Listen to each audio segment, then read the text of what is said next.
পরিকল্পনা বাস্তবায়ন সব জায়গাতেই কিন্তু আমাদের গলদ আছে।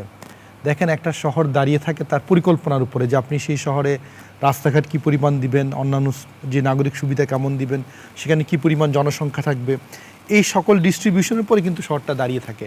তাহলে এই শহরের জনসংখ্যা কত হওয়া উচিত, এটা কি এই শহরের সরকার জানে না কেউ কি রাজুকের প্ল্যানাররা জানে কিনা? কেউ জানে না। এখানে যে যেখানে পারে এবং সেখানে বানিয়েই চলছে। মানে এই শহরে না আছে একটা পার্ক, না আছে একটা জলাধার, না আছে একটা নিঃশ্বাস নেওয়ার আধার। তো এখন এই শহরে একসময় বিল্ডিংগুলো 2-3 তলা ছিল, পরে 5-6 তলা হলো, এখন 10 তলা, এখন 10-12 তলা, এখন কোথাও কোথাও 15-20 তলা হচ্ছে। তাহলে এই যে যেই শহরের জনসংখ্যা আপনার গত 15-20 বছরও ডাবলের চেয়ে বেশি বেড়ে যাচ্ছে, এবং এই শহরে যেহেতু অপরিকল্পিত শহর, সেখানে আদর্শ একটা নগরে 20-25 ভাগ সড়কই থাকার কথা, যদি সড়কের কথাই বলি, সেখানে 7-8 ভাগ আছে। তাহলে এমনিতেই আছে প্রয়োজনীয় তুলনায় 3 ভাগের 1 ভাগ। সেখানে যেখানে আদর্শ একটা শহরের জনসংখ্যা যেখানে প্রতি বর্গ কিলোমিটারে 15-20 হাজার থাকার কথা, এখানে আমাদের 40-50 কোনো ওয়ার্ডে 1 লক্ষ 1.5 লক্ষ আছে। তাহলে এই ধরনের একটা জায়গাতে দাঁড়িয়ে তাহলে আপনি পরিকল্পনাও নাই, আপনার কন্ট্রোলও নাই, এবং যার ফলশ্রুতিতে আলটিমেটলি সরকারের সকল প্ল্যান, যে প্ল্যানগুলো করা হয়েছে সেই প্ল্যানগুলো কোনোটা বাস্তবায়ন করার জন্য সরকারের সদিচ্ছা নাই। আমি সরকারের সদিচ্ছার কথাটা বললাম। তো এখন তো বর্তমান বিএনপি সরকার তো নতুন, আগে তো আমরা অনেক সরকার দেখে এসেছি। এবং এই সরকার যখন ট্রান্সপোর্টের যে প্রথম যে বড় পরিকল্পনাটা করা হলো, যে 2005 সালে এসটিপি স্ট্র্যাটেজিক ট্রান্সপোর্ট প্ল্যান, সেই প্ল্যানটা থেকেই সরকার বারবার ডেভিয়েট করেছে।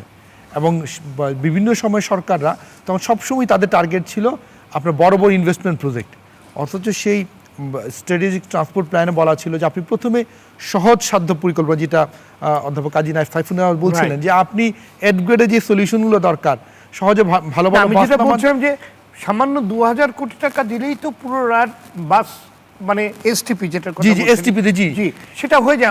আমরা কিন্তু 20,000 কোটি টাকা, 20,000 40,000 50 50,000 কোটি টাকার বাজেট, এখন একটা রুট বানাতে 1 লক্ষ টাকা 1 লক্ষ কোটি টাকা লাগবে কিনা সেটা নিয়ে আমরা আলাপ করি। কিন্তু এই শহরে আপনি যে মানসম্মত বাস এবং মানসম্মত প্যারাট্রান, একটু আগে তুষার ভাই সম্ভবত লেগুনার কথা বলছিলেন, এখন আমরা তাচ্ছিল্য ভরে লেগুনার কথা বলতে পারি, অথচ ঢাকা শহর কিন্তু এই লেগুনা দিয়ে বেঁচে থাকে।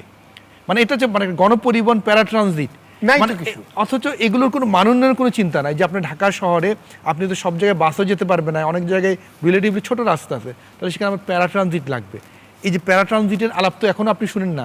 এখন যেমন মনোরেলের আলাপ শোনা যাচ্ছে সরকারের তরফ থেকে আছে, কিন্তু ঢাকা শহরকে বাঁচানোর জন্য বাসের বাইরে যে প্যারাট্রানজিট দরকার, আপনি যেমন ফার্মগেট থেকে আজিমপুর পর্যন্ত প্যারাট্রানজিট আছে, সেই প্যারাট্রানজিটে কিন্তু আপনার 12-14-15 জন মানুষ যায়, খুবই গাদাগাদি করে। সেই প্যারাট্রানজিটগুলোর অবস্থা অমানবিকভাবে যায়।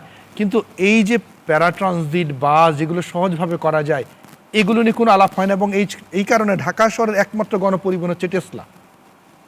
মানে এই টেসলা এখন দেখেন মানে কি, মানে যখন বলে না প্রকৃতিতে কোনো শূন্যস্থান থাকে না, ঢাকা শহরে যেহেতু গণপরিবহন নাই, এখন দেখবেন যে আপনি যে কোনো একটা রাস্তায় বিভিন্ন রকম মধ্যবিত্ত একটা নারীকে জিজ্ঞেস করেন আপনি কোনটা পছন্দ করেন, সে বলবে আমার টেসলা পছন্দ। এমনকি প্যাডেল চাই তো সে রিক্সায় উঠবে না, ওই টেসলাতে বসলে একটু পাটা ছড়িয়ে বসা যায়, বুঝতে পারছেন? স্পেস আছে।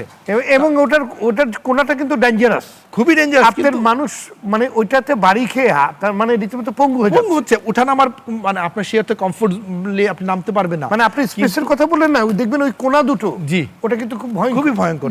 তো এখন দেখেন যখন এইভাবে একটা শহরের গণপরিবহন হয়ে যায় টেসলা, তাহলে তো এই শহরটা কোথায় আছে? জি আমরা ফোন নিয়ে নেব।